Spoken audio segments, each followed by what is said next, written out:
Okay, today I'm going to do a demonstration on my DCT500 version 3.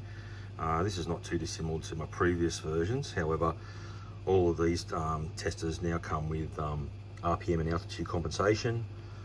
They have a printer port, and the sensor is now attached via a USB cable. Also, the screen is now protected by 2mm of acrylic in the front, just to stop any damage to your screen or device. Also, for this demonstration, I'm going to connect the printer so you can see the results. When doing a test on a rotary engine, it's important that you disable your fuel and you disable your coils from firing. Now, this is an rx8 engine that I'm going to do a demonstration on. Here's our sensor. The sensor just connects via your leading spark plug hole. Make sure you keep all other spark plugs in when you're doing this test.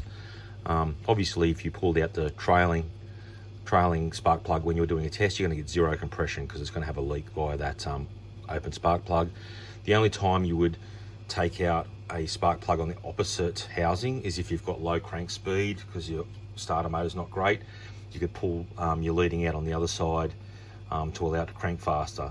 Now, if you were doing that, that's one of the reasons it's extremely important to disable your spark, because obviously if you're cranking and there's fuel coming out of there and you're still getting spark, you could actually have a fire in your engine bay. So the simplest way on an rx8 engine is you've got your pickup for your ignition on the front pulley. You can just disconnect your crank sensor on the front, and that'll disable your spark.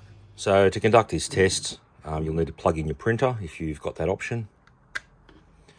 Also plug in your sensor. Your sensor plugs in on the engine, on your sensor on there, and also plugs into the side of your compression tester.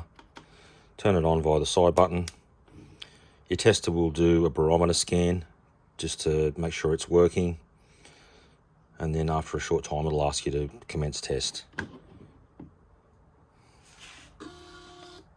The printer's just saying it's ready to crank. I can start cranking this engine.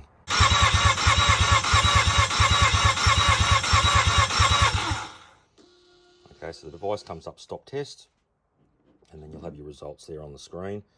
This first starts off with your raw results, then it shows you compensated for altitude and at 250 RPM. It'll also then go and show you in bar. You'll also get the same results printed out, normalized results there.